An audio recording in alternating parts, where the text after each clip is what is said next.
Hello, Alia panel cut കുർത്തിയുടെ ഒരു cutting and stitching video ആണ്.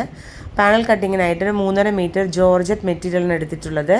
നമ്മുടെ ലെങ്ത് അനുസരിച്ച് മെറ്റീരിയൽ മാർക്ക് ചെയ്ത ശേഷം കട്ട് ചെയ്തെടുത്തിട്ട് വേണം പാനലിന് വേണ്ടി ഈ വിധം ഫോൾഡ് ചെയ്തിടാനായിട്ട്.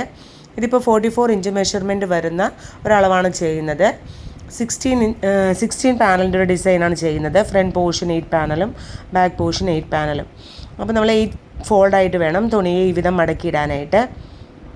ഇത് എല്ലാ സൈഡും ഒരേ ലെവലാകുന്ന വിധം കറക്റ്റ് ചെയ്തിട്ട് വേണം ഫോൾഡ് ചെയ്തിടാനായിട്ട്. ഈ വിധം ഫോൾഡ് ചെയ്തെടുക്കണം. ഇതിനെ ഒന്നുകൂടെ ഫോൾഡ് ചെയ്ത് 8 ഫോൾഡായിട്ട ശേഷം വേണം മെഷർമെൻറ്റ് മാർക്ക് ചെയ്യാനായിട്ട്.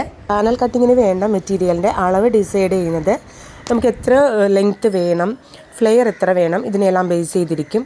ഫുൾ ലെങ്ത്തുള്ള പാനൽ ആണ് ചെയ്യുന്നതെന്നുണ്ടെങ്കിൽ നമുക്ക് 5.5 മീറ്ററോളം വേണ്ടി വരും. പിന്നെ നല്ല ഫ്ലെയർ വേണം, നല്ല ഫുൾ ലെങ്ത്തും വേണമെന്നുണ്ടെങ്കിൽ 6-6.5 മീറ്ററോളം, ചിലപ്പോൾ ഡബിളായിട്ട് എടുത്താൽ ചിലപ്പോൾ ചിലതിന് വിട്ട് കുറവായിരിക്കും. അപ്പം ഒരു 8 മീറ്ററോളമൊക്കെ വേണ്ടി വരും. എന്നാലേ ഫുൾ ലെങ്ത്തും ഫ്ലെയറും കിട്ടുള്ളൂ. അപ്പം നമ്മളുടെ ഡിസൈൻ അനുസരിച്ചിട്ടാണ് മെറ്റീരിയലിൻ്റെ അളവും ഡിസൈഡ് ചെയ്യുന്നത്. ഇതിപ്പോൾ നമുക്ക് 44 ഇഞ്ച് ലെങ്ത്തിലുള്ള മെഷർമെൻറ്റാണ് ചെയ്യുന്നത്. 3.5 മീറ്ററാണ് എടുത്തിരിക്കുന്നത്. ഒരു പാനലിൻ്റെ വിഡ്ത്ത് വരുന്നത് താഴെ ഭാഗം 8 ഇഞ്ചാണ്. മെറ്റീരിയലിന് ഈ വിധം 8 ഫോൾഡായിട്ട ശേഷം കറക്റ്റ് ചെയ്തിട്ട ശേഷം വേണം മെഷർമെൻറ്റ് മാർക്ക് ചെയ്യാനായിട്ട്. മെഷർമെൻറ്റ് മാർക്ക് ചെയ്യുന്നത് മുകളിലെ ഭാഗം 2 ഇഞ്ചാണ് മാർക്ക് ചെയ്യുന്നത്.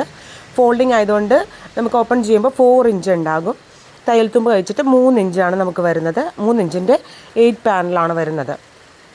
മുകളിൽ നിന്ന് 2 ഇഞ്ച് മാർക്ക് ചെയ്ത് താഴേക്ക് ഒരു 14 ഇഞ്ച് ലെങ്ത്തിൽ ഷേപ്പിൻ്റെ ഭാഗത്തേക്ക് മാർക്ക് ചെയ്തിടണം.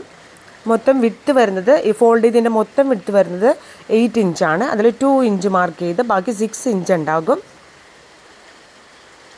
ഈ രീതിയിൽ മാർക്ക് ചെയ്തിടണം. ഇവിടെ നിന്ന് 2 ഇഞ്ചിൽ നിന്ന് താഴേക്ക് 14 ഇഞ്ച് മാർക്ക് ചെയ്യണം. ഈ രീതിയിൽ 2 ലൈനും കൂടി യോജിപ്പിച്ചെടുക്കണം. 14 ഇഞ്ചിൽ നിന്നും മുകളിലെ 14 ഇഞ്ചിലേക്ക് ഈ രീതിയിൽ യോജിപ്പിച്ചെടുക്കണം. എന്നിട്ട് ഇതിനെ കട്ട് ചെയ്തെടുക്കണം.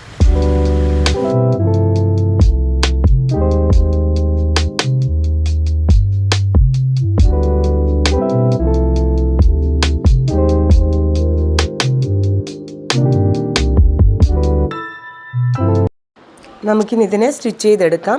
സ്റ്റിച്ച് ചെയ്ത ശേഷം ലൈനിങ് കൂട്ടുന്നതിന് മുന്നായിട്ട് ഇൻ്റർലോക്ക് ചെയ്തെടുക്കണം. ഡബിൾ സ്റ്റിച്ച് ചെയ്തെടുക്കണം.